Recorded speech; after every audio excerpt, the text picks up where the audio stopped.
Ok. Vou compartilhar aqui, então, o material.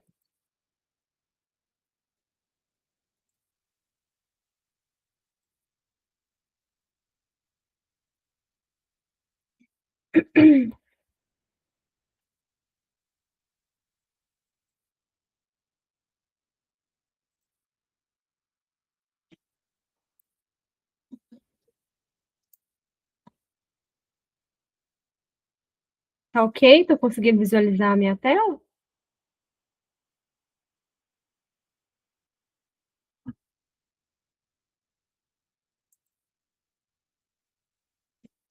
Acredito que sim, né?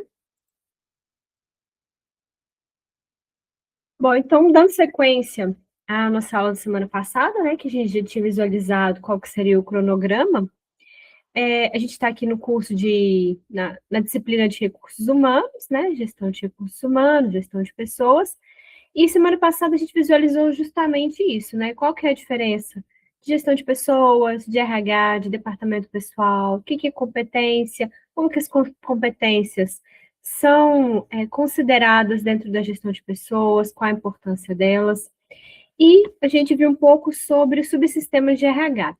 Então, só para recapitular, a gente vai ver um videozinho aqui rápido, só para a gente recapitular sobre o subsistema de RH, para a gente dar início.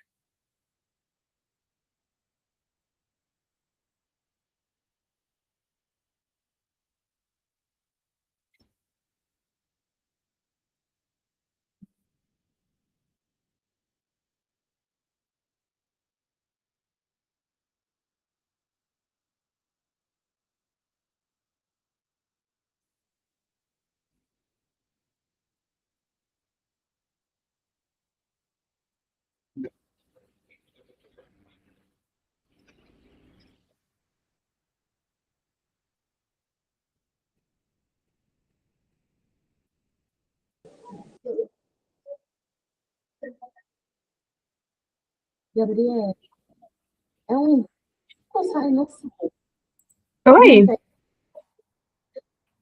não. Oi? O seu vídeo não está saindo. Não está saindo som? Isso. Mas, de toda forma, o som é só uma música. Acho que então Não, não então interfere ótimo. muito, não, tá? Certinho. Então tá.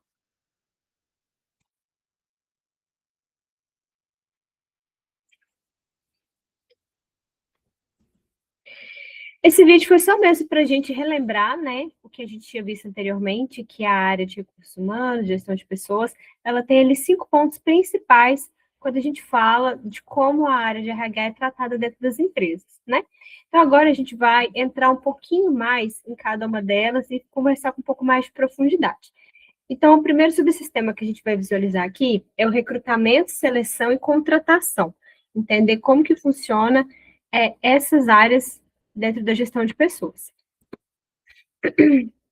Então, o que que é o recrutamento e seleção? Quando a gente fala de empresas, o recrutamento e seleção é aquele departamento que é responsável por contratar novos colaboradores, né?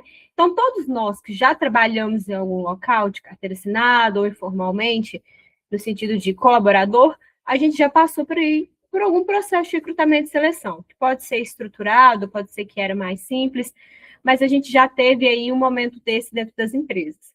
Então, esse subsistema de RH, ele existe para contratar pessoas. Então, recrutar essas pessoas, receber os currículos, fazer entrevistas, definir a pessoa ideal para cada vaga e fazer posteriormente a contratação. E por que que as empresas contratam? Por vários motivos, né?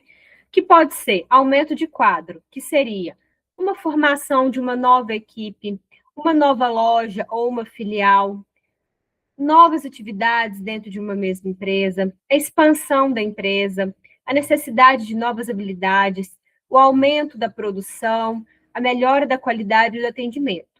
Então, geralmente, o aumento de quadro, ele vem aí de uma necessidade de expansão, né? Seja por novas lojas, novas filiais, ou porque a quantidade de pessoas que hoje estão trabalhando naquele local não são suficientes, ou as habilidades daquelas pessoas já não estão atendendo suficientemente também. Como, por exemplo, hoje a gente pode ver que a tecnologia, ela vem aí trazendo para nós muitas novas necessidades de emprego, né? Então, é uma área, por exemplo, que está em forte expansão em várias indústrias, em várias empresas, de uma forma geral. E outra razão que as empresas contratam é para substituição, né? Então, necessidade aí de competências diferentes dentro da equipe, né? Também para ter diversidade e por conta do desligamento dos colaboradores, seja por pedido de demissão, ou seja porque a empresa realizou algum desligamento. Então, a substituição vem no sentido de troca, né? Trocar as pessoas, que pode ser por essas razões, né? Ou até por algum outro objetivo específico da empresa. Nessa questão de diversidade, é que hoje a gente vai percebendo que é importante para os grupos terem pessoas diversas para que tenha mais troca, né?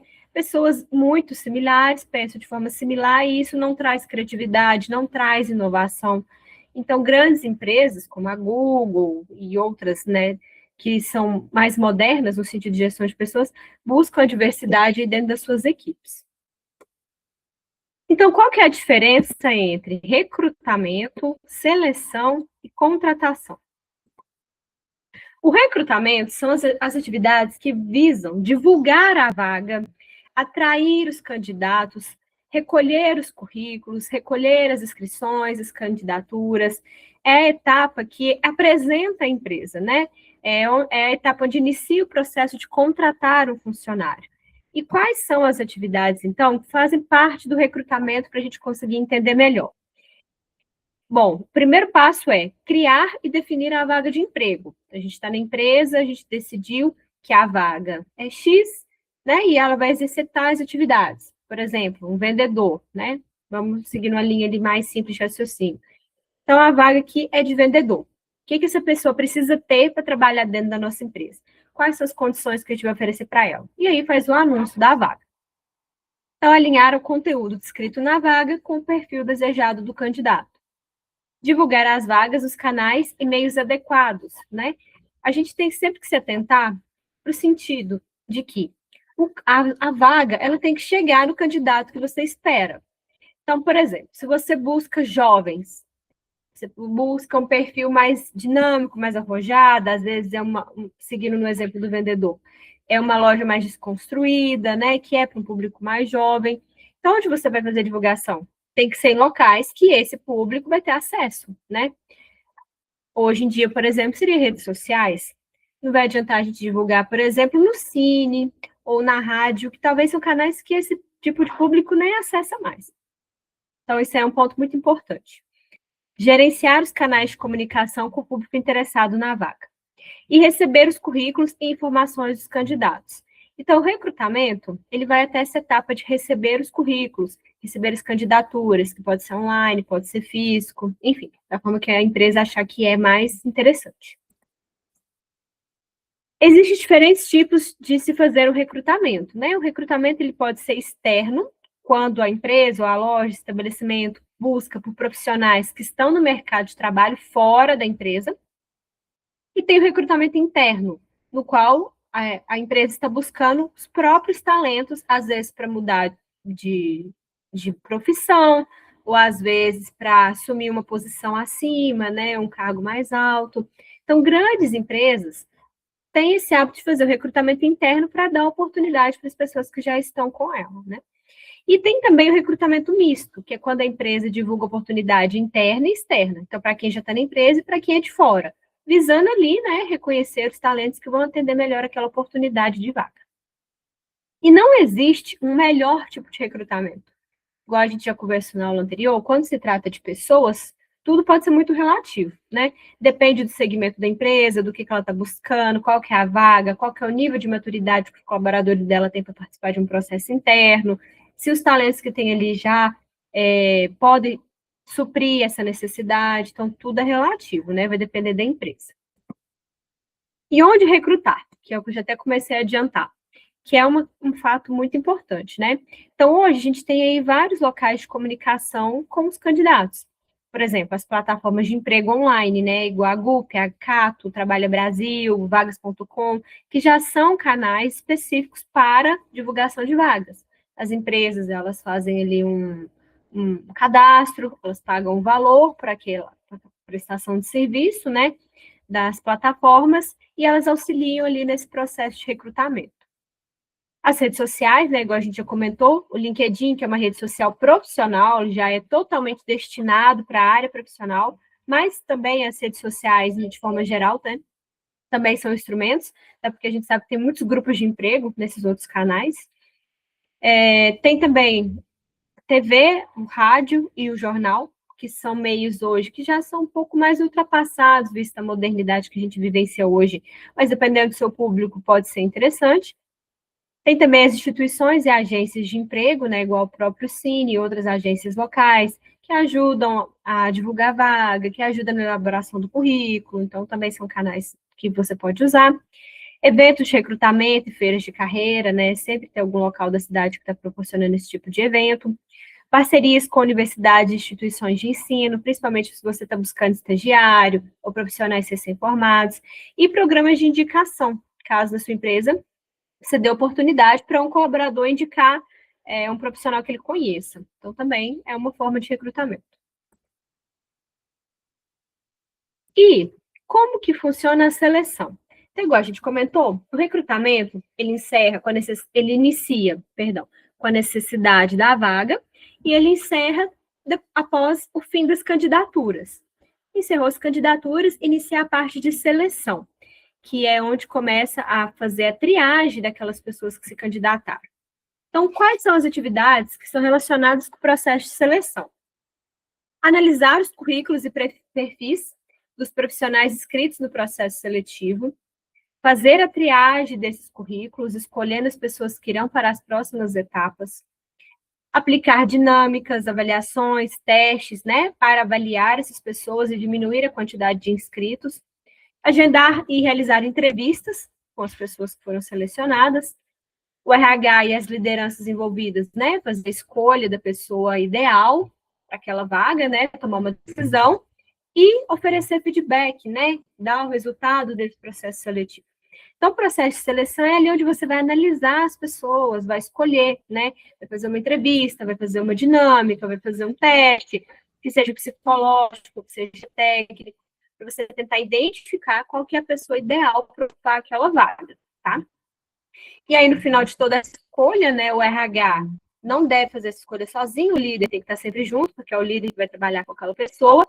Depois de tudo isso, é papel do RH oferecer a vaga para o escolhido e dar um retorno para as demais pessoas que se candidataram, né, que estão aguardando ali por uma resposta, que é uma coisa muito importante, oferecer feedback. E como fazer a seleção? Quais são os tipos de técnicas que se pode usar no processo desse? Quando é uma empresa que já tem um RH mais estruturado, né, às vezes tem até pessoas que ficam só com essa atividade, ou às vezes tem um grupo ali de psicólogos, ou que seja interno, que seja terceiro, consegue ali ter mais etapas no seu processo seletivo, né? Principalmente se é uma vaga de liderança, de gestão, ou um técnico que precisa de uma avaliação mais criteriosa, né? É bom ter mais etapas no processo seletivo. Se você está procurando um profissional, às vezes que não precisa nem de experiência, que pode ser o primeiro emprego, que é para uma atividade mais operacional, às vezes não precisa de tantos processos, né? Tantas etapas no processo seletivo, pode ser uma coisa mais enxugada. Porque a gente sabe que hoje toda vaga é urgente, né? Toda vaga que a gente tem dentro da empresa é urgente, então o tempo, às vezes, é curto, né, para suprir aquela necessidade, então tem que ser estratégico e fazer o que realmente for necessário. Não adianta ficar aplicando teste em todo mundo se você não for fazer nada com aquele teste depois. Ou só para cumprir um protocolo, ficar bonito, né? A gente tem que ser prático, tá? Então, técnicas que a gente pode usar no processo seletivo. A análise dos currículos, é claro, né? Que é a partir do currículo que você vai selecionar as pessoas. Tem vagas que a gente recebe 300 currículos. Então, é a etapa principal, porque é dali que você vai selecionar, por exemplo, 10, que vai seguir para uma etapa seguinte, né? Aí vem aplicar os testes, jogos, dinâmicas, seja técnicos, comportamentais ou psicológicos, as entrevistas, sejam presenciais ou online, verificação de requisitos legais para ocupar a vaga, por exemplo, é uma vaga técnica, né? Vamos supor, um enfermeiro, um operador de máquina, precisa ter uma formação, às vezes precisa ter uma CNH, às vezes precisa ter um outro curso específico, né? Então tem que ver se a pessoa também cumpre os requisitos legais para ocupar aquela vaga. E também verificação de fit cultural. O que é isso? É uma coisa que, na maioria das vezes, passa despercebido. que é você tentar identificar se aquele candidato compartilha dos valores que a empresa preza, para depois não ter ali uma dificuldade de adaptação e a pessoa possa seguir de acordo com o que a empresa espera. Então, o que observar na seleção? Comparar as características do candidato com as exigências do cargo, né? Então, esse momento aí do círculo, onde está unificado as características com as exigências, poderíamos dizer que é o percentual ali de match, né? Match, um termo hoje moderno que a gente pode usar aqui, o match, o acerto, né, entre a vaga e o candidato. Então, quanto mais assertivo isso, mais chance da pessoa cumprir o que a empresa espera, se adaptar, né, se sentir bem naquele local. Então, diferentes de recrutamento e seleção são: recrutamento é um conjunto de técnicas que visam atrair o maior número de candidatos para aquela vaga, e a seleção é a etapa seguinte, que visa exatamente selecionar, avaliar, escolher o candidato certo para aquela posição. O processo seletivo, então, reúne atividades que buscam colocar a pessoa certa, no lugar certo e na hora certa. Às vezes é um ótimo candidato, mas não para a vaga que você tem.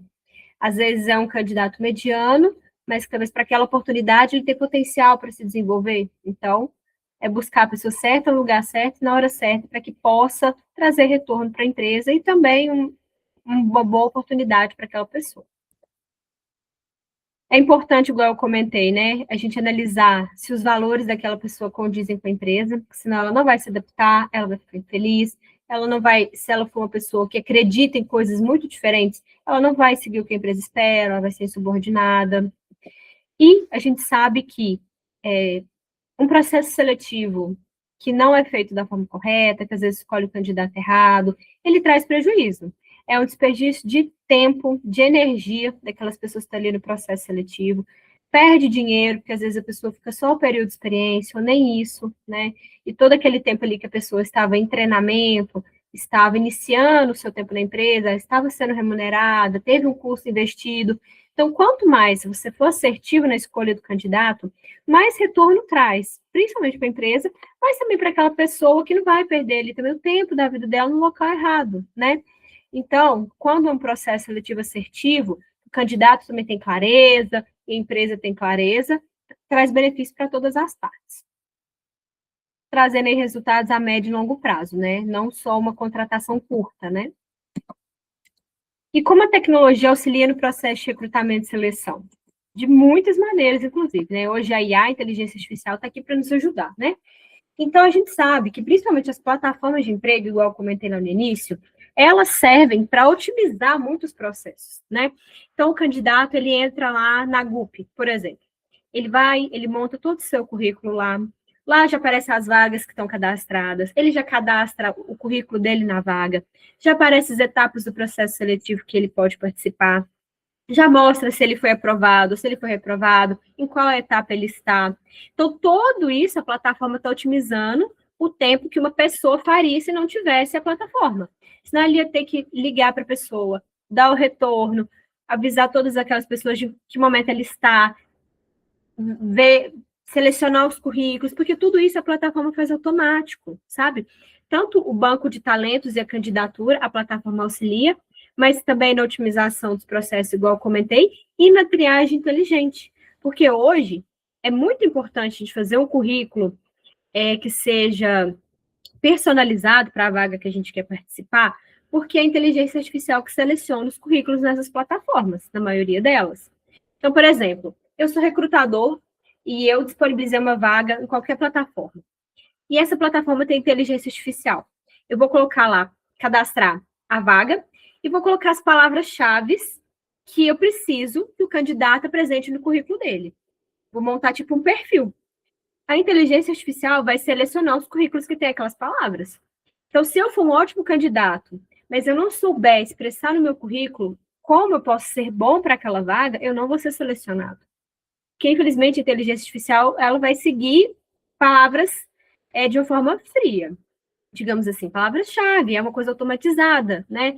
Então, essa parte, a inteligência artificial auxilia muito a empresa, mas os candidatos têm que estar atentos para que eles não fiquem, às vezes, fora, sejam descartados de um processo seletivo. Principalmente se forem vagas mais estratégicas, mais técnicas, né? Que realmente exige formação. experiência, então tem que ter essa atenção.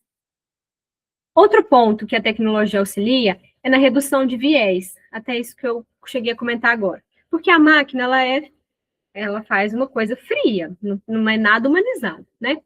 Porque nós, seres humanos, a gente tem um viés ali, às vezes de preferência, às vezes de comparação. Então, pode ser que a gente tenha tendências por gênero, por uma idade, por uma regionalidade, né, um local de nascimento. A máquina, ela tira todos esses viés, a menos que eles sejam cadastrados como critérios, né? Enquanto o ser humano, ele pode deixar suas impressões ali falar mais alto na hora de fazer uma triagem de currículo, por exemplo. Então, a máquina, ela tira isso, elimina isso.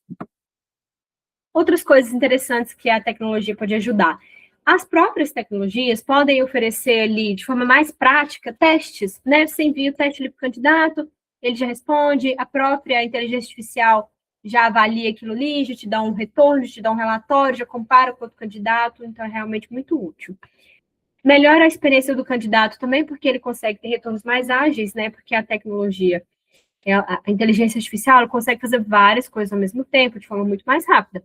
Então, facilita para o candidato, às vezes, tá participando do processo, tá seguindo as etapas, ter retorno. E também a questão da entrevista por vídeo, que é uma coisa que auxilia muito, né? Principalmente hoje que muitas pessoas trabalham remotamente, trabalham por empresas que estão em vários locais do país.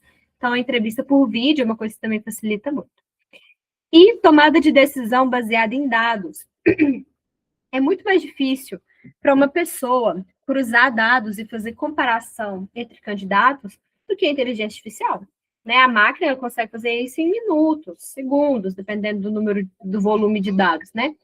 Então, facilita muito também no processo de recrutamento, às vezes você tem um volume de candidatos muito grande. Então, em resumo, a tecnologia não substitui o papel do recrutador, mas ela atua como uma ferramenta complementar que potencializa a eficiência, a precisão e a qualidade das contratações. Porque enquanto a inteligência artificial está fazendo tudo isso que eu comentei, o recrutador está gastando a energia dele com coisas muito mais importantes, que exige ali, às vezes, uma questão mais humanizada, que exige ali, às vezes, um feeling, né? Uma coisa ali mais atenta, realmente uma coisa de emoção, de atenção, enfim. Ele consegue gastar, né, os esforços dele com coisas mais importantes do que operacionais, certo? E qual que é a etapa de contratação, né? A fase de contratação, ela é o encerramento do processo seletivo, né? Então, depois que já foi escolhido aquele candidato, ele vai ser contratado. E essa etapa, então, envolve a conferência de documentos, né? Recolher os documentos pertinentes para aquela empresa, para aquela vaga, fazer a conferência de tudo, marcar o exame admissional, e depois que tudo isso estiver recolhido, a contabilidade, seja ela interna ou externa, vai fazer a admissão dessa pessoa nos órgãos competentes, que é, no caso, o E-Social, né? O E-Social, ele unifica as informações trabalhistas, fiscais e previdenciárias em um único local, de acesso do governo, do Ministério do Trabalho, e hoje também de nós colaboradores, né? Que hoje a gente tem a carteira de trabalho digital, não se usa mais a carteira física. Então, pela carteira de trabalho digital, a gente tem tudo ali em tempo real que está sendo feito pela empresa que a gente está sendo contratado, tá?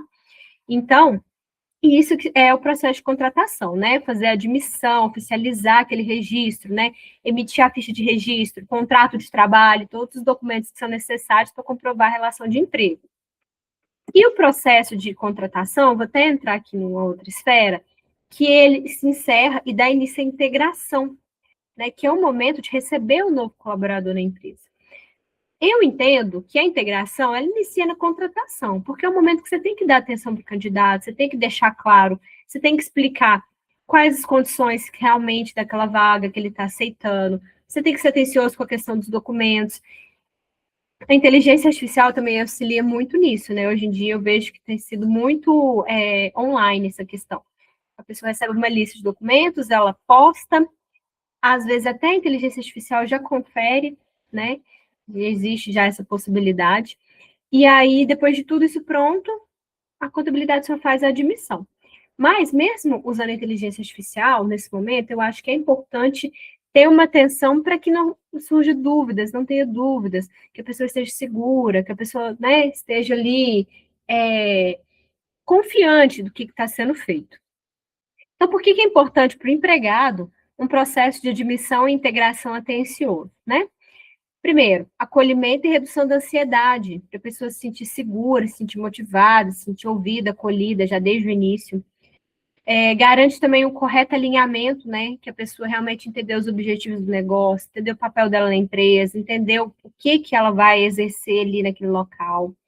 Aumento da credibilidade, né? Se você faz uma coisa organizada, se você demonstra ali, né, que a empresa tem uma preocupação, que ela faz tudo da forma correta, passa ali uma transparência, passa ali que a empresa, né, ela tem uma organização, ela é cuidadosa, ela é correta, né? Então aumenta a credibilidade da empresa. E o engajamento e produtividade, né? Se a pessoa já entra no local, que ela está se sentindo segura, que ela está motivada, que ela vê que é um local correto, que é honesto, né, que está transparecendo para ela valores com os quais ela se identifica, ela vai ter interesse de contribuir, certo?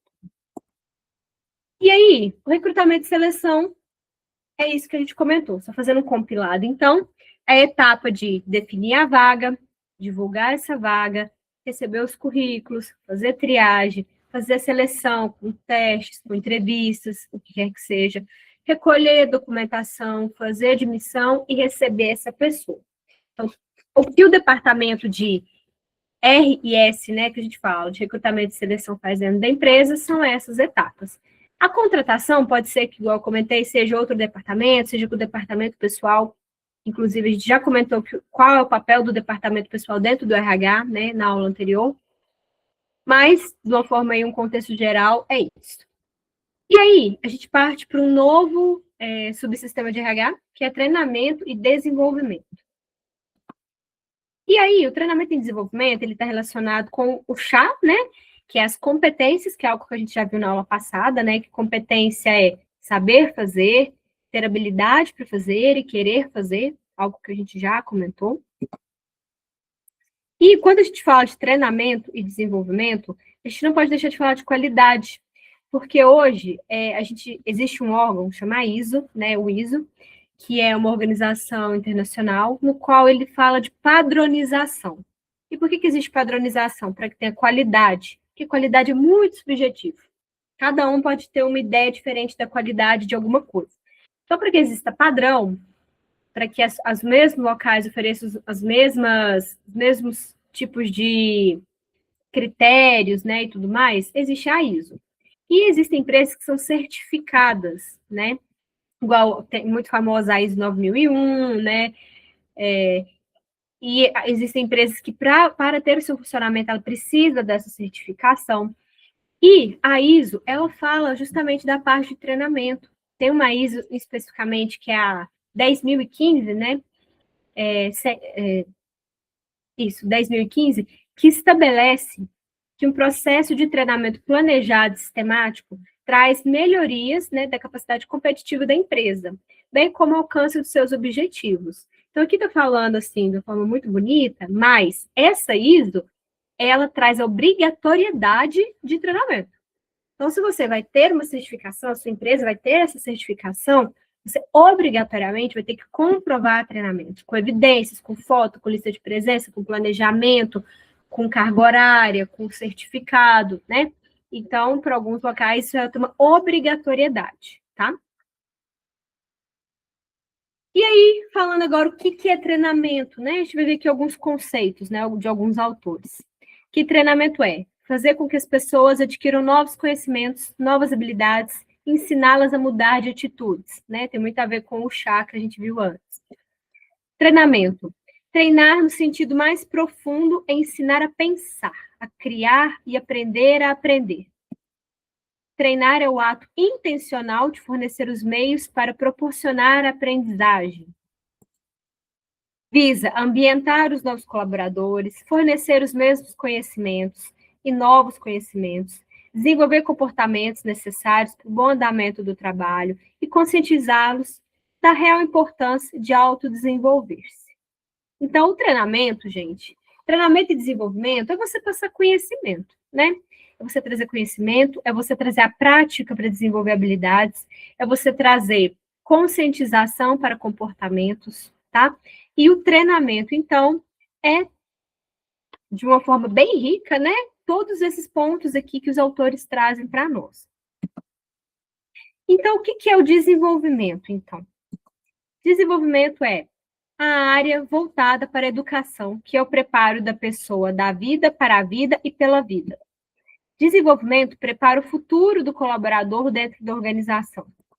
Desenvolvimento é o processo de treinamento em longo prazo para aperfeiçoamento das habilidades e aptidões pessoais e profissionais. Desenvolvimento de pessoas está mais relacionado com educação e com orientação para o futuro, focalizado no crescimento pessoal do empregado e visa a carreira futura e não apenas o cargo atual. Então, o desenvolvimento, ele não é voltado para uma coisa temporária, ele não é pontual, ele não é específico. Quando se fala de desenvolvimento, está olhando aquela pessoa a longo prazo, está olhando ela de uma forma mais ampla, quer desenvolver ela de uma forma mais abrangente, né? Então, vamos aqui exemplificar um pouco. Todo mundo, quando entra na empresa, principalmente quando é o primeiro emprego, vai passar por um treinamento, né? Qualquer função que você vai assumir, que você nunca trabalhou antes, você precisa de um treinamento para aprender a fazer aquilo. Mesmo quando você já tem experiência, cada empresa trabalha de uma forma. Então, você também precisa de um treinamento para se adequar àquela empresa. E isso é o cenário ideal, né? Pode ser que locais não façam, mas esse é o cenário ideal. A pessoa ela tem que estar muito segura do que ela vai fazer antes de fazer.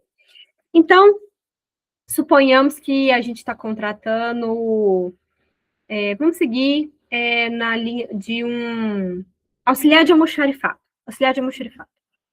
Então, o que a gente vai ensinar para ele na empresa? O que é o estoque? Como que organiza o estoque? Como que dá baixa no sistema dos itens que saiu? Como que lança os itens novos que chega? Tudo isso é treinamento técnico, pontual, né? Para coisas que ele vai fazer no dia a dia.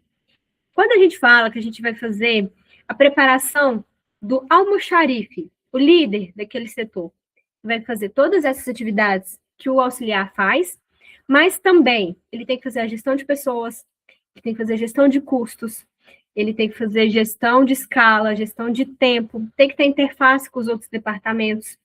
Esse profissional precisa ser desenvolvido em várias competências que ele vai precisar ao longo de toda a vida dele profissional. Ele não precisa ser o auxiliar, por exemplo, ele pode ser treinado em coisas pontuais ali, né, da rotina, e passar por algumas reciclagens, né? Se tiver alguma mudança, se ele estiver falhando em algum ponto. Agora, uma pessoa que precisa de mais, que faz mais gestão, que tem mais responsabilidades, que tem um nível de complexidade do cargo maior, que é responsável por outras pessoas, ele precisa passar por um momento ali de desenvolvimento maior para ele se tornar o profissional que a empresa espera enquanto líder ou enquanto outro cargo que ele ocupe. Então, vamos fazer aqui um comparativo para ficar ainda mais claro. Quando a gente compara, então, treinamento e desenvolvimento no quesito definição. Treinamento é capacitação focada em habilidades específicas para o cargo atual. Desenvolvimento é um processo contínuo, voltado para o crescimento pessoal e profissional do colaborador. Contínuo. Quanto ao objetivo, o treinamento busca melhorar o desempenho imediato de tarefas específicas. O desenvolvimento prepara o colaborador para desafios futuros e uma evolução na carreira dele. O treinamento ele é de curto prazo, né? O retorno é de curto prazo. Os treinamentos são de curto prazo, tudo é curto prazo imediato. O desenvolvimento ele é a longo prazo, pensando no futuro. O treinamento é as necessidades atuais, sempre, necessidades atuais, imediatas. E o desenvolvimento, crescimento e evolução do colaborador dentro da organização. Já é ali uma coisa de pensando no futuro, no crescimento dele, em novos casos que ele pode assumir, no papel que ele ocupa hoje também, mas pensando que ele precisa se desenvolver para ser um profissional melhor. A abordagem do treinamento, ela é técnica e prática. O desenvolvimento é estratégico e abrangente. O método de aprendizagem do treinamento é instrucional, com foco em habilidades específicas, né? Então, ensinar, fazer, ensinar, praticar, aprender, praticar. O desenvolvimento, ele é ligado ao autodesenvolvimento. O que isso quer dizer? Quando você está preparando uma pessoa, e você está desenvolvendo ela, você tem que ajudar aquela pessoa a pensar. Desenvolver está muito voltado a isso, ajudar a pensar, ajudar aquela pessoa a refletir. Porque o treinamento, ele é muito automático. Coisas que você vai fazer é automática. O desenvolvimento é você ensinar aquela pessoa a refletir, a se questionar, comparar, analisar, tomar decisão, né? Isso é uma coisa aí que a pessoa precisa se autodesenvolver, se conhecer, saber como ela reage, saber como ela pensa, saber o que a empresa espera dela, o que ela espera da empresa. É um processo aí mais complexo. A aplicação do treinamento é capacitação para funções específicas ou novas ferramentas. O desenvolvimento de competências futuras para futuras posições ou responsabilidades. O treinamento, geralmente, ele muitas vezes pode ser individual, né? Mas ele também, muitas vezes, é em grupos maiores, né? Com necessidades semelhantes. Então, se for uma pessoa que está entrando na empresa agora, somente ela, vai ser individual, porque só ela que vai ser treinada. Agora, vamos supor que toda a equipe vai passar por um treinamento para melhorar o processo, né, que é técnico. Vai ser uma equipe maior, que pode ser um departamento, pode ser um setor, pode ser até a empresa toda. Quando a gente fala de desenvolvimento, sempre vai ser ou individual ou em pequenos grupos, né? Porque é uma coisa, igual eu comentei, complexa, que muitas vezes tem que ser personalizada. Pode ser de grupos, mas, por exemplo, grupos de líderes, um pequeno grupo de pessoas faz a mesma atividade, pessoas que são pares, né? Que fazem ali uma mesma coisa e que estão ali desenvolvendo competências semelhantes. Mas, muitas vezes, em algum momento, esse desenvolvimento vai ser individual. Porque quando você começa a funilar e aprofundar, cada pessoa tem uma necessidade diferente, né? Emoções diferentes, pensamentos diferentes, tipos de liderança diferentes, comportamento diferente, então precisa ser mais personalizado. E os resultados esperados com o treinamento é melhoria imediata na execução das tarefas. Então, se eu estou treinando uma pessoa hoje para exercer uma atividade, por exemplo, para fazer um lançamento de uma nota fiscal, eu vou ensinar, ela vai praticar, eu vou acompanhar, eu vou deixar ela fazer sozinha e acabou. Ela já aprendeu, ela já está fazendo sozinha, é imediato, é pontual, é curto. Agora, no desenvolvimento, a gente está preparando essa pessoa para competências e desafios futuros e crescimento na carreira.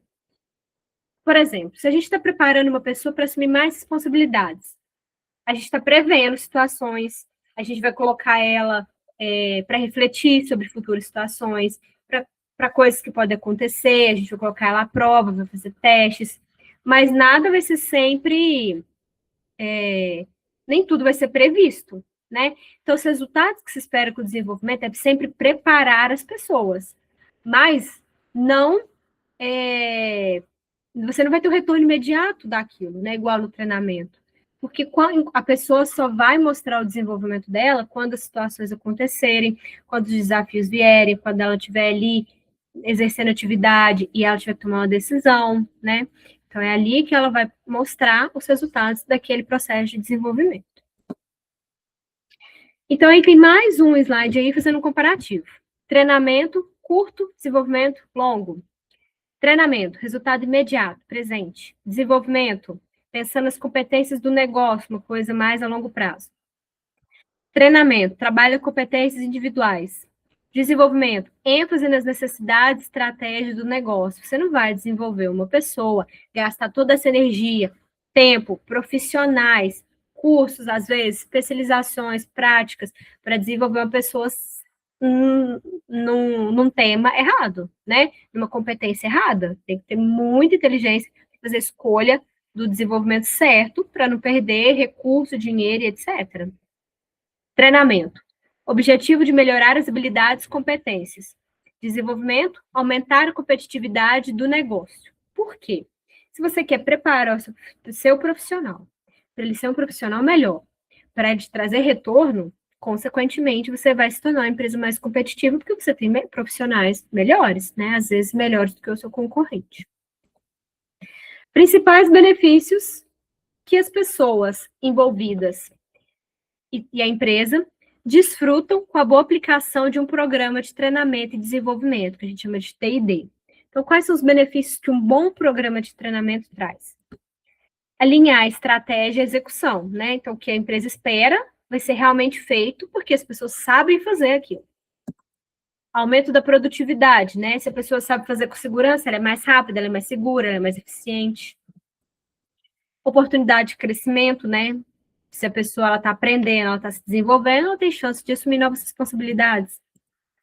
Novas tecnologias, tendências e ferramentas. Sempre que a pessoa vai fazer uma coisa nova, usar uma ferramenta nova, um sistema novo, uma tecnologia diferente, vai mudar o processo, ela tem que ser treinada para conseguir. Melhora do clima organizacional e relacionamento entre as pessoas. Por quê? Quando você faz treinamentos, principalmente nos quais você interage com seus colegas, você entende o trabalho que o seu colega faz, principalmente quando é treinamento que envolve departamentos, né? Porque às vezes eu sou do setor de vendas, mais uma vez, e eu fico implicando com o setor de estoque, ou vice-versa, não tem comunicação, tem ali conflito. Se tem treinamento para resolver essas questões, o clima organizacional fica muito melhor e o relacionamento também. Um bom treinamento diminui a rotatividade e aumenta a retenção de talentos. Se as empresas trabalham bem, treinadas, seguras, confiantes, com oportunidade de crescimento, elas vão ter interesse de permanecer na empresa. Aumento na qualidade das entregas e, consequentemente, competitividade no mercado, como a gente comentou. Quanto mais a pessoa é treinada, ela vai fazer atividade com mais qualidade.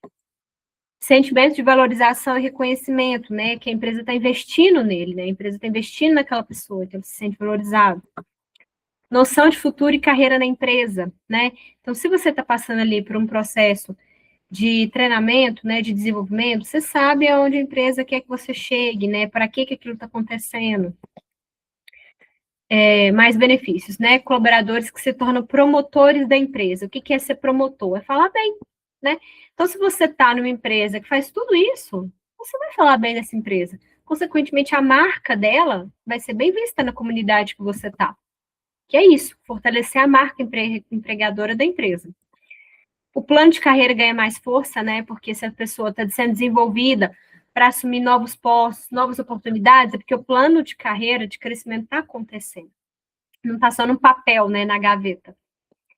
As equipes ficam mais conectadas, né, quando elas interagem entre si, entendem as dificuldades, as necessidades, reduz a rotatividade, né, que é as saídas, né, os desligamentos. Um ambiente mais receptivo, né, entre os colegas. Reduz o retrabalho. Isso aqui, gente, é horrível. Você tem que fazer uma coisa pela segunda vez. Você tem que corrigir o serviço do seu colega, né? Isso é muito chato. Então, quando as pessoas fazem o que elas fazem com qualidade, elas sabem fazer, elas sabem muito bem fazer, elas têm total confiança daquilo que está fazendo, ela vai fazer bem feito uma vez, não vai precisar fazer de novo. Isso aqui é muito bom. Fortalecer também a cultura organizacional, porque nesses treinamentos e desenvolvimentos todos que acontecem, tem que se falar sobre os valores da empresa, sobre o que a empresa acredita, sobre o que ela quer, o que ela espera, né? Tem que falar sobre como que funciona aquele ambiente. Então, a cultura organizacional é isso, é como as coisas funcionam no sentido de relacionamento, no sentido de o que é importante para a empresa e, consequentemente, deve ser importante para as pessoas. Então, quando você faz treinamento falando sobre essas coisas, as pessoas se tornam ali mais unidas, elas se tornam ali, tem uma energia, uma sinergia, uma harmonia melhor entre todos os membros. E, claro, treinamento e desenvolvimento auxilia na formação de novos líderes. Quais são os tipos de treinamento que podem ser aplicados, né? Então, são diversos. Depende da necessidade da empresa. A gente não vai falar aqui de formato de treinamento, a gente vai falar de tipo, né? Então, existe o treinamento de integração ou onboarding, que é o treinamento para preparar um novo colaborador, que é o que a gente comentou antes. Quando o colaborador está ingressando na empresa, ele tem que fazer o treinamento de integração para ele ser preparado para tudo que ele vai trabalhar, tudo que ele vai realizar ali dentro da empresa. O treinamento comportamental ou soft skill, que é um termo, né, que tem sido muito usado aí na área de RH, que significa comportamento, né, competências comportamentais. Então, é um treinamento realmente para olhar questões comportamentais, né? O que é comportamental? É questão que envolve ali sentimentos, motivação, experiências. Então, comportamental, por exemplo, inteligência emocional, né? A própria liderança, né? Você tem que ter ali um treinamento comportamental para você ser um líder que atua de acordo com o que a empresa espera das lideranças. Então, o comportamento está voltado com o jeito de ser, né? Como as pessoas, as atitudes das pessoas, né? No sentido de empatia, às vezes, de simpatia, até, enfim, coisas que são mais voltadas para o jeito de ser, tá? E o treinamento técnico, ele é voltado para habilidades técnicas. Então, não tem nada de comportamento, não tem nada de emoção. É algo que você vai aprender a fazer e é técnico. Usar uma ferramenta, né? Fazer um procedimento, fazer um lançamento. O atendimento, quando a gente fala de atendimento, é uma coisa muito interessante porque une os dois. Atendimento une técnicas, habilidades técnicas, né? Por exemplo, você tem habilidade técnica ali de persuasão, por exemplo, de negociação, né? E você também tem que ter questões comportamentais, porque quando você é um vendedor, dependendo, quando você está atendendo alguém, seja vendedor, seja outro tipo de atendimento, você tem que ter ali um comportamento, você tem que ter ali uma expressão, você tem que ter ali um jeito de falar, você tem que ter ali uma postura, isso é comportamento, né? Então, existe essa diferença aí de tipos de treinamento, comportamental ou técnico, que também é chamado de hard skill. E aí tem também os treinamentos, né, de desenvolvimento de liderança, né, que são treinamentos pontuais para que os líderes, né, possam se desenvolver. Tem os treinamentos motivacionais, né? O motivacional ele também está voltado ali para a questão comportamental, mas no sentido de trazer ele para as pessoas um otimismo, uma motivação, de proporcionar uma união entre a equipe, né? São coisas que vão fazer a pessoa ter mais interesse, ter mais vontade de trabalhar, engajamento, né? Então, é para isso que serve o treinamento motivacional. Treinamento de equipe. O treinamento de equipe pode ser comportamental, pode ser técnico, pode ser motivacional. Ele só quer dizer que o treinamento técnico é colaboradores, mais de um colaborador, né? Colaboradores pode ser do mesmo departamento, pode ser de departamentos juntos, pode ser da empresa inteira, né? É de um time, né? Treinamento de equipe quer dizer ali um time que estão precisando ser treinados nas mesmas habilidades, né? Estão ali com necessidades semelhantes. Treinamento de reciclagem ou atualização é quando a pessoa já exercita uma atividade, ela já está contratada, já está na empresa, mas às vezes aquele conhecimento dela está defasado, né? Ela está falhando em alguma coisa, ou o mercado atualizou, tem uma nova tendência, ou a empresa está se atualizando, ou a empresa mudou um procedimento, então a pessoa tem que passar por uma reciclagem para se atualizar e voltar a entregar o que é esperado. Redução de gaps de competência. Isso aqui é um tipo de treinamento que também pode ser comportamental, também pode ser técnico, está relacionado com a reciclagem. Mas qual que é a diferença? Quando você está falando de gaps de competência, existe ali um mapeamento das competências exigidas e as competências que a pessoa entrega. Então, é uma coisa mais profunda, né? Às vezes envolve uma avaliação de desempenho, né? Para medir ali indicadores que mostrem realmente quais são os gaps, né? Então, essa redução de gaps é um estudo que é feito para poder o treinamento ser determinado. E o treinamento corporativo é quando vai se tratar de vários temas, geralmente são grupos maiores, às vezes tem uma divisão só de liderança e operação, ou também pode ser de departamento, mas é uma coisa bem mais ampla, né? Vai falar de várias coisas para vários grupos, para várias pessoas daquele grupo, tá?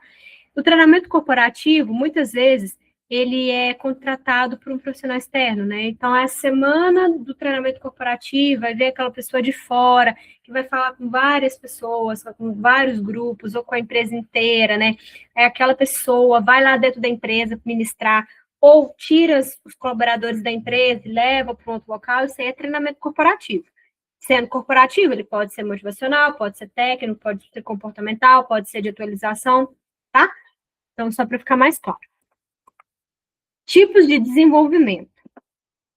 De carreira ou programa de sucessores, né? Então, quando a gente está falando de programa de sucessores, a gente está falando de plano de carreira. Por quê? O que é ser um sucessor? É você substituir alguém. Então, se você é um líder e você tem na sua empresa um programa de sucessores, é porque você está preparando alguém abaixo de você para que essa pessoa esteja apta para onde ocupar o seu cargo na sua ausência. É uma coisa que exige muita maturidade dos profissionais, porque pode ser que alguém abaixo de você tenha mais competência que você. Isso não é feio, isso não é errado, tá? As pessoas, cada uma tem um perfil, cada um tem as suas qualidades, tem o seu desenvolvimento, não desmerece ninguém. Mas, hoje, grandes empresas que já têm uma visão de negócio muito mais desenvolvida, que as pessoas ali realmente são muito bem preparadas, onde tem plano de carreira, que as pessoas vão subir de cargo, é muito importante você fazer um programa de sucessores. Porque em muitos casos, para você subir de nível, você vai ter que ter alguém do seu lugar. Alguém vai ter que fazer o que você faz para que você faça algo diferente, né?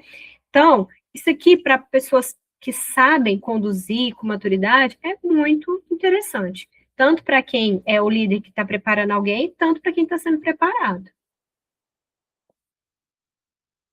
Educação continuada ou plano de desenvolvimento pessoal.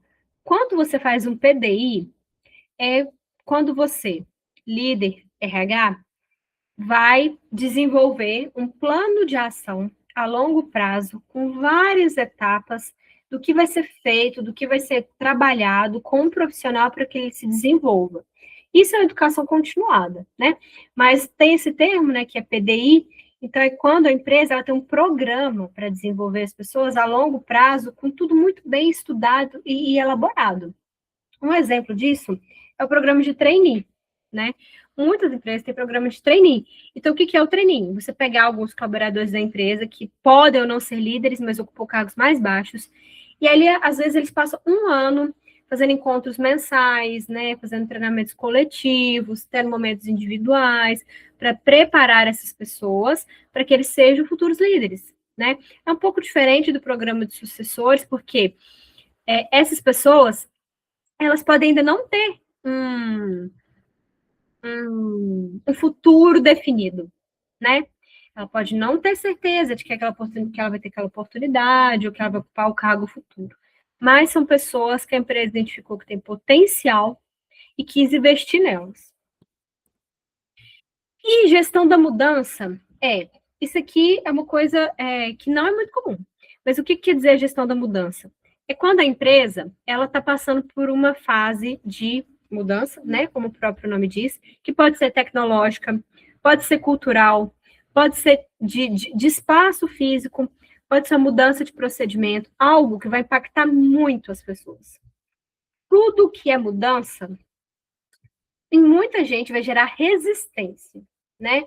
Gerando resistência, as pessoas ficam o quê? Menos colaborativas. Então, quando a empresa vai passar por uma grande mudança, o correto é ela fazer um processo de treinamento e desenvolvimento voltado para a mudança, para que os impactos nas pessoas sejam menores, para que elas estejam motivadas para aquela mudança acontecer, para que elas colaborem, para que elas entendam por que aquilo está acontecendo, para que elas se sintam parte do negócio, parte do que está sendo mudado, né? Então, a gestão da mudança, ela está aí nesse sentido. Ciclo do treinamento, né? Treinamento, então, de acordo com alguns autores, ele é composto de 4 etapas, que é o diagnóstico ou levantamento das necessidades, desenho ou planejamento, implementação ou execução, avaliação ou monitoramento. Eu sempre coloco dois conceitos, dois termos, né? Porque alguns autores chamam de desenho, outros chamam de planejamento. Então, para que caso vocês leiam materiais aí que eu usei os dois termos, vocês, né, saibam do que está se falando. Então, o que é o diagnóstico, né? A primeira etapa é você entender o que precisa ser feito, né? Então, se você vai elaborar um plano de treinamento e desenvolvimento, mas com base em quê, né? Aí que entra o diagnóstico das necessidades de treinamento. É você ter um momento ali para sentar e entender o que precisa ser feito. Sempre um projeto, um treinamento, um desenvolvimento, ele sempre vai surgir de três coisas. Ou é de um problema que precisa ser resolvido, ou é de uma necessidade que surgiu, que precisa ser atendida, ou é de uma oportunidade que percebeu que você quer aproveitar. Então, o treinamento e o desenvolvimento, ele também vai ser com base nisso. Exemplo, o setor de vendas tem apresentado uma queda na produtividade. Isso é um problema. Aí você vai elaborar um plano de treinamento e desenvolvimento para resolver esse problema. Outro exemplo. Você observou no mercado uma mudança de consumo, uma mudança no hábito de consumo das pessoas. E você quer aproveitar isso, né, seguindo o exemplo das vendas. Você quer aproveitar isso para vender mais. Isso aqui é uma mudança. Então, para aproveitar essa oportunidade, você vai ter que treinar e preparar os seus colaboradores para essa nova mudança que você está querendo aproveitar. Então, o diagnóstico é entender o que precisa ser feito para não ficar tirando escuro, para não investir em treinamento errado, para não investir em coisa que não vai trazer retorno, para você ser assertivo na escolha. O levantamento de necessidade de treinamento, existe um documento, né, um formulário que você faz, né, com toda a padronização, que é o ideal, principalmente se você é uma empresa que tem que prestar conta, né, para um cliente, ou igual eu falei, para a ISO, né, que é o órgão regulamentador. Mas o mais importante não é o papel. O mais importante é a profundidade daquilo ser bem feito. É sentar, conversar, discutir e não fazer de forma superficial. Então, o que o levantamento de necessidades de treinamento, LNT, pode responder se você fizer bem feito? Quem precisa de treinamento? Quais habilidades estão sendo requeridas? E por quê? O que os colaboradores precisam aprender? Quais habilidades a equipe não possui? O que está faltando no treinamento que já existe? Quais habilidades a equipe já possui? Qual que é o problema que esse treinamento vai resolver? Quais as causas desse problema? É interna, externa? De que maneira o treinamento vai ajudar nessas causas? O treinamento já foi tentado antes? Se já foi tentado, qual foi o resultado? Tem outras coisas que a gente pode fazer para resolver em vez de treinamento? Se já houve treinamento anterior, ele falhou? Ele foi assertivo? O que pode fazer para fazer melhor? Quais benefícios o treinamento irá trazer? Então, igual eu falei, para você não investir numa coisa errada, para você ter mais certeza do que precisa ser feito. A segunda etapa é o planejamento. Depois que você fez seu diagnóstico, você sabe exatamente o que precisa ser feito, o que você quer resolver, por quê, para quê. Você vai elaborar o plano do que precisa para o treinamento acontecer. É o planejamento. Então, o que você vai ver no seu planejamento? Você vai decidir. Você vai tratar, né? Qual o treinamento que foi definido, né? Os temas e conteúdos. Então, se no diagnóstico você percebeu que precisa treinar X para resolver o problema X, então você já tem ali o tema, o conteúdo, o assunto que precisa ser tratado. Você vai incluir isso no seu planejamento. No planejamento também vai constar quais são as pessoas que vão ser treinadas, quais são os colaboradores, quais são as equipes. Como que esse treinamento vai acontecer? Qual que é o formato? Qual que é a metodologia? Vai ser dentro de sala? Vai ser fora de sala? Vai ser virtual? Vai ser presencial? Vai ser com dinâmica? Vai ser... Enfim. Quais recursos vão ser necessários? Material, custo? Vai contratar uma pessoa de fora? Vai ser alguém interno? Vai alugar uma sala? Vai alugar um projetor? Vai alugar um material, uma apostila? Por que esse treinamento vai acontecer, né? Tem que constar os objetivos, né? Quem vai ser a pessoa que vai treinar, igual eu comentei, é um profissional interno, é um profissional que você contratou de fora, onde que esse treinamento vai acontecer, qual que é o local, qual que é a data, qual que é o horário, qual que é a duração, quantos encontros, é um só, é mais, e o que esse treinamento vai resolver. qual que é o objetivo que quer ser alcançado. Qual que é o resultado que quer ter com esse treinamento. Isso aqui, então, é um planejamento. Feito tudo isso, você sabe exatamente como que vai funcionar, como que vai acontecer. Tendo tudo definido, você vai seguir com a execução do treinamento. Então, se você já sabe o que precisa fazer e já sabe como vai fazer, é só fazer, né? Então, a parte de execução é colocar tudo em prática. É ir lá na sala com a pessoa que vai fazer, organizar tudo e conduzir o treinamento igual foi planejado. A avaliação é a etapa seguinte do treinamento, no qual você vai usar ali indicadores, você vai usar formulários, você vai usar avaliações para ver se o treinamento alcançou os resultados esperados, né? Então, quando você fala de avaliação de treinamento, é uma ferramenta de análise para ver se a empresa conseguiu alcançar o que ela esperava, tá? Para ver se o treinamento teve efeito, para ver se ele serviu, se ele foi útil realmente, né? Então, os principais benefícios de fazer uma avaliação de treinamento são os seguintes. Primeiro deles, se uma pessoa vai fazer um treinamento e ela sabe que ela vai ser avaliada, pode ter certeza que ela vai fazer com mais qualidade e comprometimento. Esse é um benefício de fazer avaliação de treinamento. Eficiência de custos. Se você fez o treinamento e avaliou, você sabe se ele foi positivo, se ele foi negativo, se ele foi um desperdício de dinheiro ou se ele trouxe retorno. Transparência. Quando você faz avaliação de treinamento, você tem mais clareza e compreensão de tudo aquilo que aconteceu, né? Então, a transparência, ela vem no sentido de trazer informações mais claras. Porque eu posso participar de um treinamento, eu posso conduzir o treinamento e falar, foi ótimo. Isso é um achismo. Estou falando isso com base em quê? Com o meu sentimento? Às vezes, o sentimento não é a resposta, né? A não ser que seja motivacional, claro.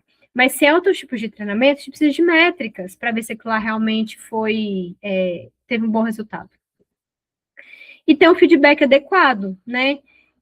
Para ver se o instrutor foi um bom instrutor, se o local foi adequado, se o conteúdo do treinamento foi bom, se alcançou os objetivos, se as pessoas se sentiram confortáveis para fazer, se a duração foi boa, se as pessoas participaram. Então, a avaliação, ela serve para olhar tudo isso, medir tudo isso, né?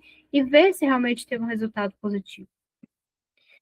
Então, a avaliação é como se fosse, como a gente pode fazer uma analogia com a escola, né? Quando a gente faz uma prova, não está medindo o conhecimento de tudo aquilo que foi ensinado pelo professor ali durante um tempo. Quando a gente faz um trabalho, não é para mostrar que a gente está aprendendo sobre aquilo e colocando em prática, né? Então, a avaliação de treinamento, ela serve para isso. Para medir se os esforços gastos naquele treinamento tiveram objetivo. Por exemplo, adoro exemplo de vendas que ele é fácil de entender.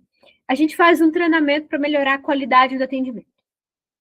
Antes, a gente tinha que ter percebido, né, que o atendimento estava bacana. Aí você já tinha que ter também métricas para medir que não estava bom. Mas agora a gente está falando de avaliação. Aí a gente fez o treinamento da qualidade do atendimento. Como que a gente vai medir se esse treinamento trouxe retorno financeiro, no caso? Se as vendas aumentarem, se a gente tiver ali uma pesquisa de satisfação e as pessoas fizerem uma boa avaliação, se a gente perceber que está fidelizando mais clientes, que os mesmos clientes estão voltando sempre, isso são métricas de que o treinamento teve retorno. Mas outras métricas também são usadas, por exemplo, igual eu comentei, uma coisa muito interessante que pode fazer é a avaliação de reação, no qual o colaborador que foi treinado vai avaliar o treinamento. Se ele gostou de como foi organizado, se o instrutor teve clareza, se o material foi claro, se a duração foi boa, se a comunicação foi clara. Então, também para ver se foi bom e se nos próximos treinamentos precisa ter alguma mudança para que as pessoas também tenham um aprendizado melhor. E aí, igual eu comentei, né? Indicadores. Existem alguns cálculos na área de RH, em todas as áreas de RH. Recrutamento e seleção, treinamento e desenvolvimento, avaliação de desempenho, todos. Mas, quando a gente fala de treinamento e desenvolvimento, é muito importante você ter indicadores, porque o treinamento é um custo, né? Se ele for um treinamento mais robusto, Se ele for algo maior, com mais pessoas, ele vai ter um custo, e custo para a empresa é faturamento, né? Envolve, mexe no faturamento, mexe no lucro, né? No faturamento não, no lucro. Então, para você investir no treinamento, você tem que mostrar que ele foi efetivo. E isso é que um bom RH faz. Isso que um bom líder faz, usa números para comprovar que o que ele fez foi eficiente, né? Então, existem aqui alguns indicadores, né, que mostram que o treinamento teve retorno, tá? Números que você calcula e demonstra isso. E agora, a gente vai falar de outro subsistema de RH que envolve a remuneração. Geralmente, esse departamento ele é chamado de cargos e salários, ou muitas vezes ele fica com a equipe de departamento pessoal, quando é uma empresa que é uma coisa mais enxuta, mais simples, ou então é um departamento, né, quando é uma empresa mais robusta, que já trabalha de forma estratégica, né, com remuneração e benefícios. Então, isso também vai depender do volume da empresa. Mas é um tema que tem que ser tratado com muito cuidado, a gente vai ver aqui. E a gente, enquanto trabalhador, sabe o quanto a remuneração é importante, né? Muitas vezes é o que determina onde a gente vai trabalhar. Então, enquanto colaborador, e enquanto líder, enquanto RH, enquanto gestor, a gente sabe dessa importância. Então, a remuneração, ela está associada ali com uma recompensa, né? O que você recebe pela sua prestação de serviço, certo? Isso seja em qualquer organização que a gente trabalha, que não seja voluntário. Mas antes da gente falar um pouco mais sobre estratégia de remuneração, né, sobre administração de remuneração, é bom a gente entender alguns conceitos, né? Então, o que é salário? Salário é a quantia que a pessoa recebe, que é combinada ali no contrato de trabalho. O seu salário é o salário mínimo do piso nacional. O seu salário é o piso da categoria da sua profissão, por exemplo, piso da enfermagem, piso do engenheiro. Ou o seu salário é 3 mil, é 5 mil, é 2, é 3, é 7, enfim, é o que está na sua carteira. Isso é o seu salário. Agora, a sua remuneração é a soma dos valores que você recebe, incluindo o salário e incluindo outros proventos, que pode ser bônus, gratificações, o próprio adicional noturno, periculosidade, salubridade, hora extra, então, tudo isso compõe a sua remuneração. E por lei, né? Isso aqui é uma coisa que eu acredito que é de conhecimento comum, mas que a gente tem que ficar atento, é que o salário dos colaboradores, salário, não pode ser menor que o salário mínimo nacional. É claro que, em alguns casos, vai ser, porque a pessoa trabalha menos horas, né? Igual quem trabalha 4 horas por dia, igual o caso do jovem aprendiz. Aí existe uma proporcionalidade. Mas é ilegal que a pessoa exerça atividade remunerada por menos do que o salário mínimo. O que é o salário bruto? Né? Que muita gente também, quando vai ser contratado, ou as empresas também falam salário bruto, salário líquido, porque a gente sabe que a gente vive num país cheio de impostos, né? Então, o salário bruto é a remuneração antes de qualquer desconto. E o salário líquido é o total, né, final, que a gente realmente recebe. Então, depois que tem os descontos, né, do salário bruto, resta o líquido, que é o que realmente vai cair na nossa conta enquanto trabalhador. E o que são os impostos obrigatórios que vão descontar do nosso pagamento? O INSS, né, que está relacionado aí com a Previdência, e o imposto de renda, né, que agora está tendo essas alterações, né, mudou a faixa de isenção, mas para muitas pessoas tem o desconto do imposto de renda. Outros descontos que pode ter do seu salário é que alguns benefícios podem ter um percentual de desconto, né, igual vale transporte, o vale refeição, alimentação, plano odontológico, plano de saúde, pode ser coparticipativo, pensão alimentícia, empréstimo consignado, igual agora, né, que tem empréstimo consignado do trabalhador, né, então tudo isso descontado do seu salário vai tornar ele um salário líquido, né, você não vai receber aquele bruto, às vezes, de tudo que você teria direito para receber, porque vai ter os descontos. E só um esclarecimento aqui, que tem gente que confunde, né, a questão do FGTS. O FGTS não descontar do seu salário, ele não impacta no seu salário. Ele é ali uma poupança, né, vinculada ao seu contrato de trabalho, que é de responsabilidade do empregador, fazer aquele depósito mensal todo mês, para que você tenha acesso, ou se você for demitido, ou se você for fazer uso para um financiamento, né? Ou alguma liberação do governo, para um saque aniversário, enfim. E agora, entrando mais na questão de administração de salários, pensando enquanto empresa, né? Que a gente tem que ver o lado do empregado, mas também o lado da empresa. Então, o que é importante quando você tem um plano de cargos e salários? Quando você define quanto que as pessoas da sua empresa irá receber, qual que é a contrapartida delas pelo trabalho delas. Então, tem que ter uma coerência interna, que é dos cargos da própria organização. Por exemplo, não faz sentido o líder do departamento, uma comparação bem simplória, o líder do departamento, às vezes, receber menos do que os subordinados, sendo que ele tem um nível de complexidade e responsabilidade muito maior. Então, tem que ter essa coerência, né, entre os níveis, entre os pares, entre os setores, né, de acordo com o que realmente é feito ali, de atividade. E tem que ter uma coerência externa, no sentido de você oferecer uma remuneração que seja justa comparada com o mercado que você está inserido. Perdão. Geralmente, os locais de uma mesma comunidade, uma mesma cidade, uma mesma região, vão ter ali uma equiparação salarial. Às vezes uma empresa ou outra se destaca pelo porte dela, pelo segmento, né? Mas tudo isso, tanto interno quanto externo, tem que ser avaliado para que exista ali uma questão justa, né, de remuneração entre as pessoas. Então, a gestão de cargos e salários é um conjunto de práticas estruturadas que define detalhadamente as responsabilidades de um cargo e as políticas salariais de forma transparente e competitiva. É o alicerce que traz justiça e motivação dentro das organizações.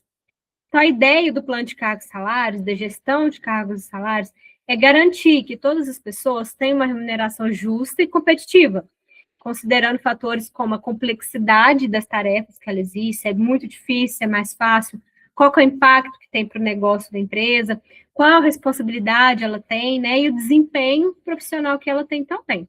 Então, quando a gente fala de salário justo, o justo para mim, porque eu acho que eu sou ótima funcionária, eu nunca faltei, eu sou excelente, eu não levo atestado, então o justo para mim era muitos R$ 1.000. Mas, quando a gente fala de que essa questão de justiça, de competitividade entre as empresas, o que precisa ser estudado é exatamente isso, né? Como aquela pessoa impacta no negócio? Quão importante é a função dela dentro da empresa? Quanto de retorno ela traz? Como que a gente pode ser justo, mas ao mesmo tempo ser competitivo? Como que a gente vai fazer a separação de níveis salariais, né? Então, a pessoa vai receber mais quando ela tiver mais importância dentro do negócio, né? Todos os papéis, todas as funções são importantes. Se existe um cargo na empresa, ele existe porque ele é importante. Nenhum empresário vai pagar salário para uma pessoa que não for importante, né? Todos são. Mas tem profissões e cargos que são mais fáceis de substituir, caso a pessoa queira sair, caso ela não tenha tendo um desempenho adequado. E tem outros cargos que são mais difíceis, que exigem uma pessoa mais preparada. Então, tudo isso influencia no salário. Então, o sistema de remuneração, ele exige para atingir vários objetivos, como a gente já comentou, motivação e comprometimento da equipe, né? Todo mundo quer receber um salário que acha que é justo, que dê ali para ele manter a sua sobrevivência, ter uma vida confortável, qualidade de vida, né? Então, isso aumenta o comprometimento da equipe, oferece um tratamento justo para as pessoas e atrai mais pessoas e retém mais pessoas. Se a remuneração que eu ganho hoje, eu considero que é bacana, é justa, é competitiva, é legal, eu quero ficar naquela empresa, né? Uma boa remuneração também aumenta a produtividade. Se você tiver um plano de cargos e salários bem estruturado, você vai conseguir oferecer aquela remuneração sem trazer prejuízo financeiro, né? Você vai conseguir ter um orçamento bacana e cumprir a legislação trabalhista, porque a legislação ela traz várias regras sobre salários e benefícios. E o sistema de remuneração, então, como a gente está conversando, ele serve para atrair pessoas, manter as pessoas na empresa, motivar, manter o alinhamento com o que a empresa espera, trazer retorno, oferecer benefício justo, mas A gente não pode esquecer que aqui hoje a gente está no papel de gestão, né? Então a gente tem que ter a mentalidade de dono do negócio.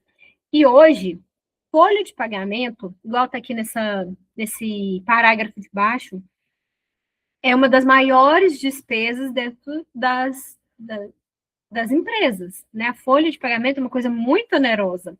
Então, você tem que ter ali uma estratégia para ser tudo isso, justo, competitivo, mas não comprometer o seu faturamento, o seu lucro, as suas despesas, oferecendo algo que a empresa não vai conseguir sustentar, né? Então, é importante isso. Oferecer ótimas condições, mas ser sustentável, porque senão a empresa chega uma hora que ela não consegue mais oferecer aquilo. E aí, muitas empresas passam por aquele momento de vamos demitir todo mundo e contratar por um salário menor, que ela não foi assertiva no plano de cargos e salários que ela oferecia antes. Ou a empresa pode ter passado por um momento de prejuízo muito grande, que ela teve que mexer no salário, justamente porque a folha de pagamento é uma coisa muito cara para a empresa. E, finalizando aqui essa questão da administração de cargos e salários, vai receber mais quem estiver valendo mais para a empresa. Aquela posição que seja muito importante, aquela posição que toma mais decisão, aquela posição que traz mais reflexo nas outras pessoas, aquela posição que, se a pessoa falhar, ela prejudica o negócio. Então, quanto maior valor a pessoa oferecer para a empresa, mais chance ela tem de ter uma remuneração mais vantajosa, mais alta, melhores benefícios, melhores condições. Então, para fazer um bom plano de cargos e salários, você tem que avaliar os cargos e a hierarquia, elaborar as políticas salariais, realizar pesquisas salariais para ver como você está dentro do mercado, né, que você está inserido, e analisar o orçamento e faturamento da empresa para que a empresa consiga sustentar aquilo. E, para terminar, a gente vai falar de tipos de remuneração. A remuneração funcional é a tradicional, né? É a contraprestação que a gente recebe da empresa, né? Por meio do holerite, é a tradicional, que deve ser condizente com o salário que a pessoa, com o cargo que a pessoa ocupa. O salário indireto são os benefícios e vantagens que a gente oferece, né? Além do salário. Vale alimentação, refeição, plano de saúde, odontológico, vale academia, né? Gympass, vale cultura, auxílio combustível, vale farmácia, ajuda de custo para ensino, etc. A remuneração por habilidades é quando a empresa tem um plano onde ela oferece melhores condições salariais para quem tem mais habilidades, ou habilidades essenciais, igual o inglês, né? Igual alguma outra condição ali no qual o profissional se destaca. Então, é uma habilidade específica no qual a pessoa recebe um reconhecimento maior por isso. A remuneração por competências, ela está mais ligada a cargos gerenciais. Então, a diferença da remuneração por habilidade, por competência, é isso. A pessoa tem uma habilidade ou competência que destaca ela, que traz mais retorno, então ela tem uma remuneração adicional. Mas a habilidade é mais operacional e a competência é mais gerencial. Participação nos lucros e resultados, né, a famosa PL, é quando a empresa tem a política de distribuir parte dos lucros para os colaboradores, muitas das vezes quando metas são atingidas, igual metas de vendas, metas de produção, atingiu, parte do lucro vai ser distribuído de acordo com alguns critérios, geralmente é semestral ou anual.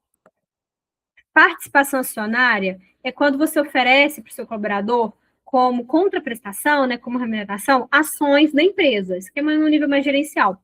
Então, aquela pessoa se torna sócio do negócio, né, e, por consequência, tem mais interesse que aquele negócio prospere, bom para o colaborador e para a empresa.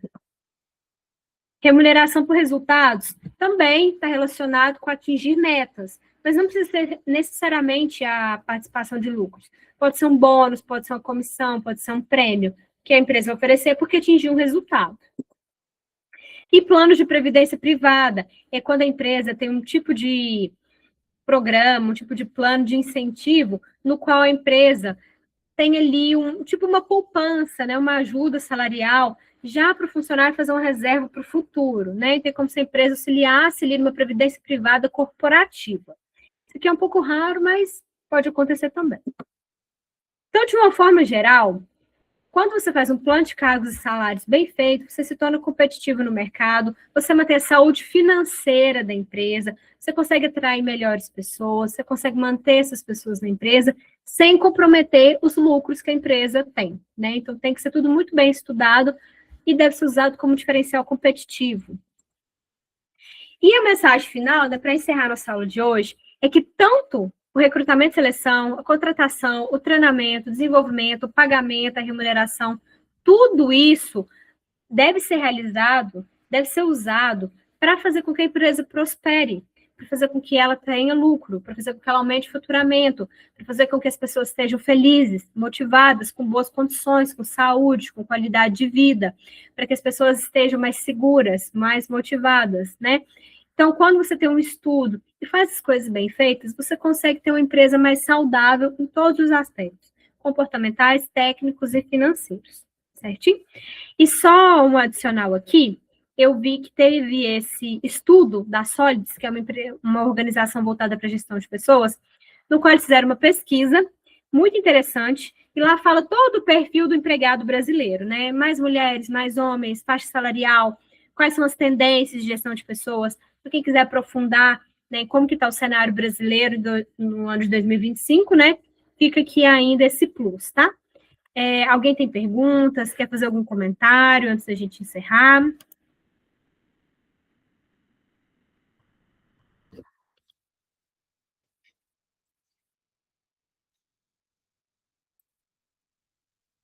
Não, nenhuma pergunta, tá tudo tranquilo. Então, se caso surgir algo, né, a Lívia está aí à disposição, Politécnica, para a gente esclarecer, tá bom? E aí, o nosso último encontro, no próximo mês, onde a gente vai encerrar a disciplina de gestão de pessoas e recursos humanos. Desejar a todos uma ótima noite, né, e até o próximo encontro.